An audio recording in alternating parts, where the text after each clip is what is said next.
Well, hello. This is the third in a series of studies that we're doing on the foundations of the Christian faith.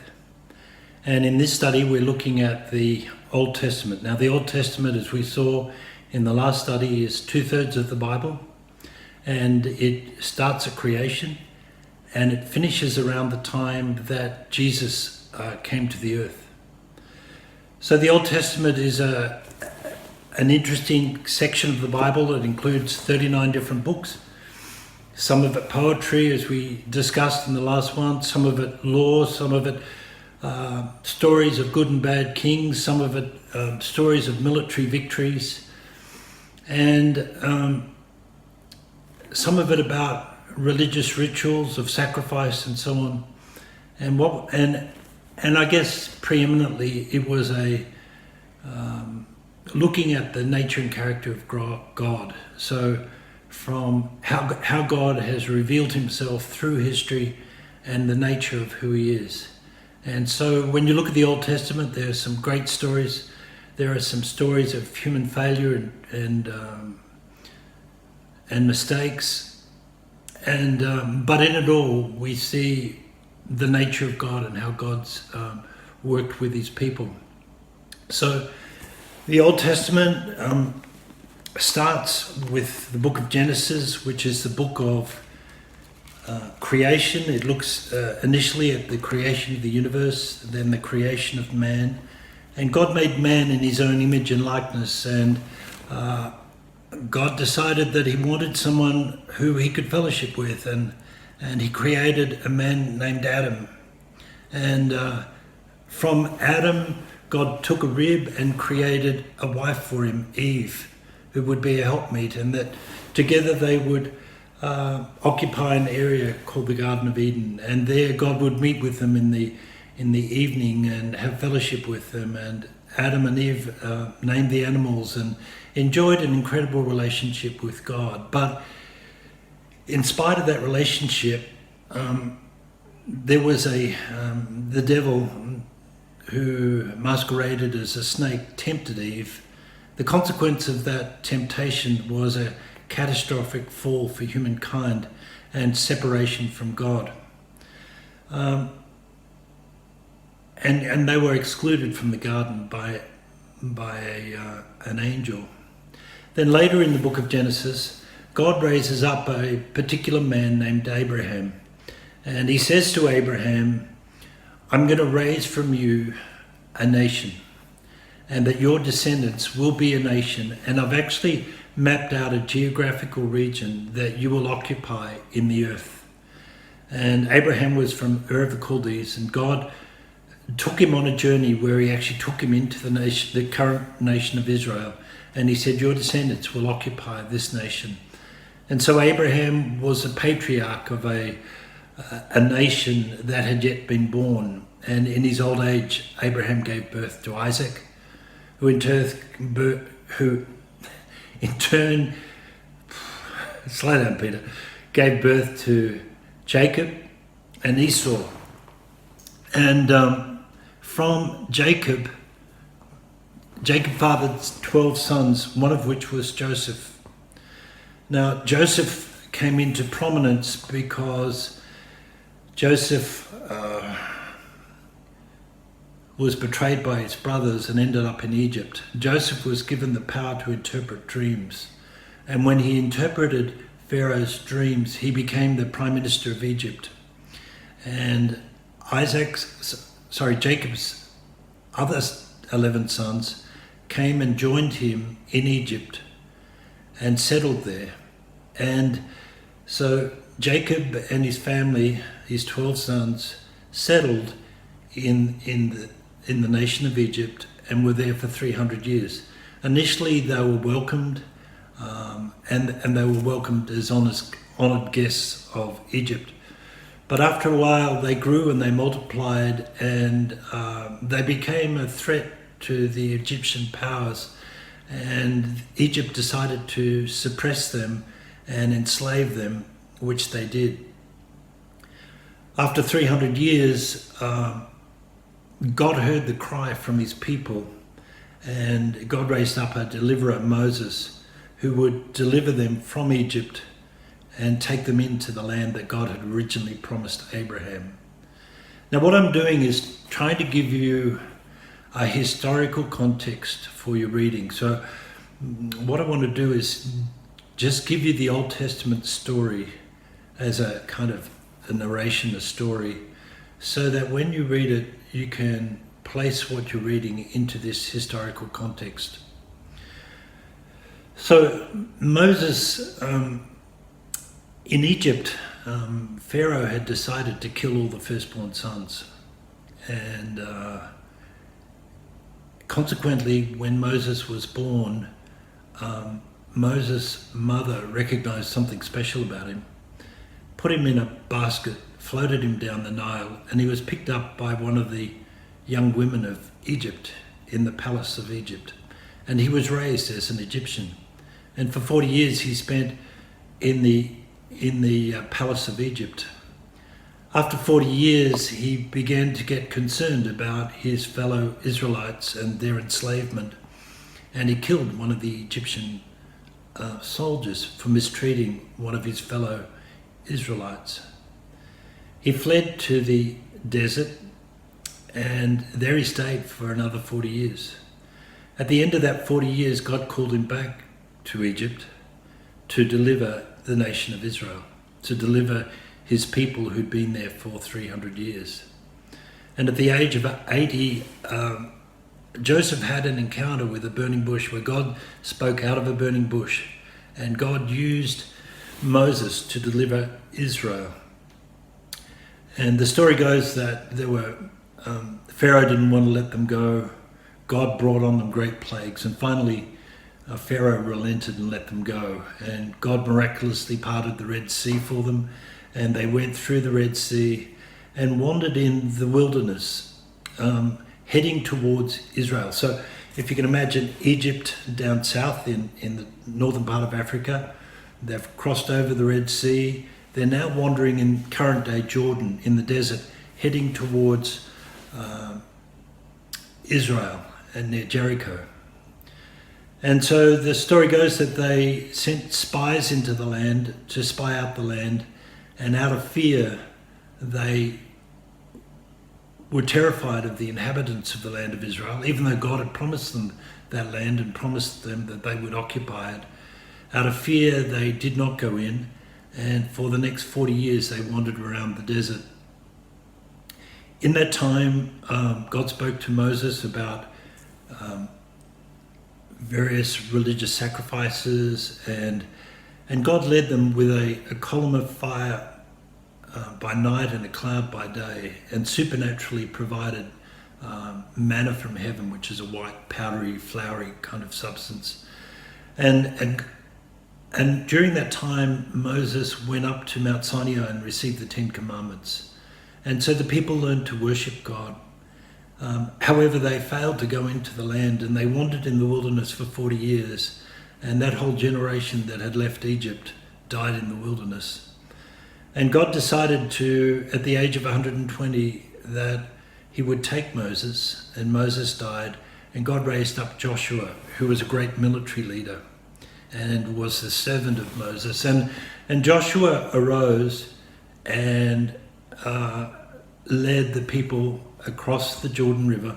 So God, again, like he did with Moses in the Red Sea, he pushed back the Jordan River, and the people crossed over in dry land, and Joshua led them into Israel, something that Moses wasn't able to do. And under Joshua they had a lot of great military successes. A great book to read is the book of Joshua. It's the story of faith, it's a story of hearing the voice of God, it's a story of overcoming and being victorious and being courageous. And Joshua, as a young man, God said to him, Joshua, be bold and courageous and go into the land that I've given you. And he did. He took a new generation of young people into the land, and they occupied the land of Israel and apportioned it to the 12 tribes. So what had happened in Egypt is there were 12 sons of Jacob, and the descendants of those 12 sons became the 12 tribes of Israel, and those tribes made up the nation of Israel. So when they left Egypt, there were hundreds of thousands of them. over that 300 years they had grown and multiplied, and there were hundreds of thousands that actually left Egypt, went into the wilderness, and then ultimately perished in the wilderness. But the next generation went on, crossed the Jordan River, and went on into the Promised Land. The first conflict they had in the Promised Land was a walled city called Jericho, and the story was that as they marched for 7 days around the city of Jericho, the walls collapsed and God gave them a great military victory, and the fear of them went throughout all Israel, and Joshua enjoyed a time of great military success. When Joshua died at an old age, the nation was not in a healthy place in terms of their obedience to God. They had embraced some of the witchcraft and idols from the nations that they had pushed out to possess Israel. And so God raised up various judges over the next period from Joshua who led Israel. And then the final judge in that period was a judge named Samuel. And the people said, we want a king like all the other kings of the surrounding nations. And so God relented and he said, okay, you can have a king. It's not what I want, but you can have a king. And he told Samuel to anoint a man named Saul. Saul was great in stature, he was a handsome man, but Saul failed to honor God, and he failed as a king. And so God said to Samuel, I want you to anoint my next king. And he anointed a young man called David. David was an unlikely king. He was a young man, he'd been a shepherd, he was the least in his family. But David proved to be a great king, and one of his first conquests was against a Philistine giant called Goliath. And many of us know the story of David and Goliath, a story of David against all odds overcoming a giant and destroying him. Saul, who had been dispossessed, or was still king at the time, but God had no longer shown him any favour, pursued David and tried to kill David. David tried to continue to honour Saul, but finally Saul died and David was raised up as king. And David was in many ways a great king. He was a gifted musician and he wrote many of the Psalms, which are songs of adoration and praise to God. And while he experienced great military victories and secured the land of Israel, David had a serious moral failure, and he had major issues with his family, with his sons particularly. And David had a heart for God, but David had a great heart for God, and it was in his heart to create a temple for God. And God said to David, David, you won't build me a temple, but your son Solomon will. And Solomon took over as the king of Israel. And Solomon was given a great gift of wisdom. And Solomon wrote the book of Proverbs and the book of Ecclesiastes and the Song of Solomon. And he, even though David had the heart to build the temple, Solomon was God's choice. And so Solomon built this incredible temple for the presence of God. And there's a whole story around that, which is amazing. But when they finally dedicated the temple, the power and the presence of God came down into that temple. And it was a temple that took the breath away from the kings that came to visit it. It was so magnificent. However, at the end of Solomon's reign, Israel was divided, and it was divided into two kingdoms, Israel to the north and Judah to the south. And Israel and Judah were feuding. The rest of the Old Testament is the story of Israel and Judah. Israel had 19 kings, starting with a king named Jeroboam. And the book of Kings describes all the kings of Israel as evil in the sight of God. And that's despite the ministry of prophets such as Elijah, Elisha, Amos and Hosea. They had prophesied to the king, they had prophesied that they should repent and turn back to God, but there were evil kings and the people were just had turned from God, and finally the nation of Israel was destroyed, the northern kingdom. The southern kingdom remained for another 100 years, and the southern kingdom was called Judah, and the southern kingdom had 11 kings and 1 queen. And of those 11 kings, 7 were said as doing right in the eyes of the Lord. Having said that, they were not perfect. So Judah had moments of great recovery and faith towards God, and then periods of great darkness as well. And in that time there were prophets like Micah and Isaiah who prophesied and brought the word of the Lord to the kings and to the kingdoms, getting them to repent. Finally, Israel had already been conquered, and then 100 years later, Judah was conquered, and it was conquered by the Babylonians, and they took them into captivity, and they actually left them initially as an imperial power. That is, they could continue with their government, but they would still be under Babylonian control. Finally, Babylon relented, and they conquered Jerusalem, conquered Israel, and they took all their people off as captives into Babylon. And in Babylon, there were 4 Jewish men or young men who came to prominence: Shadrach, Meshach, Abednego, and Daniel. They were advisors to the king, and Daniel came into prominence because he was an advisor in Babylon and in Persia as well. So finally the Babylonians were conquered by the Medo-Persians, and they came into power. After 70 years of captivity, God raised up Daniel, and Daniel prophesied that God was about to restore Israel back to their homeland. And through the king of Persia at the time, Cyrus, some of the Jews that were originally part of the tribe of Israel and Judah went back to rebuild the old nation of Israel, which had been completely destroyed. The walls had been destroyed, the temple had been destroyed. And so a few of them went back in 538 BC to restore the nation. And they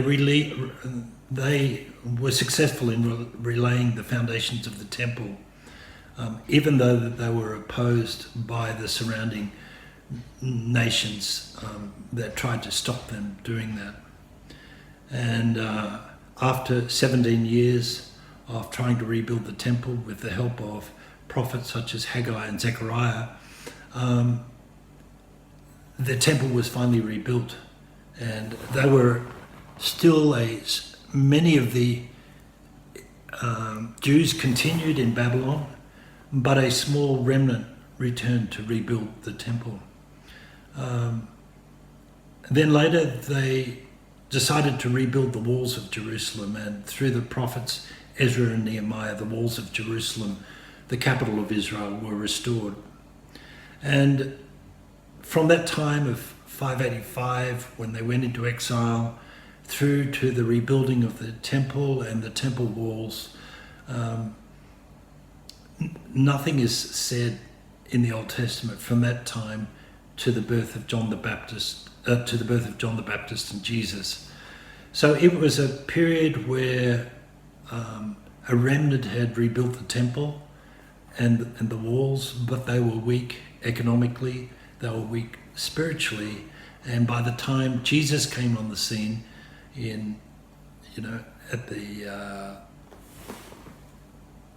around 10 BC, I think.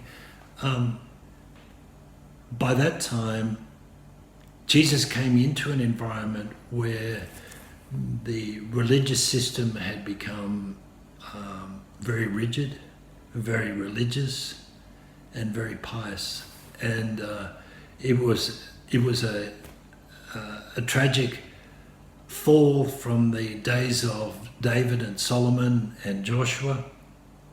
So when we review the Old Testament, we start at creation. We see the fall of Adam and Eve.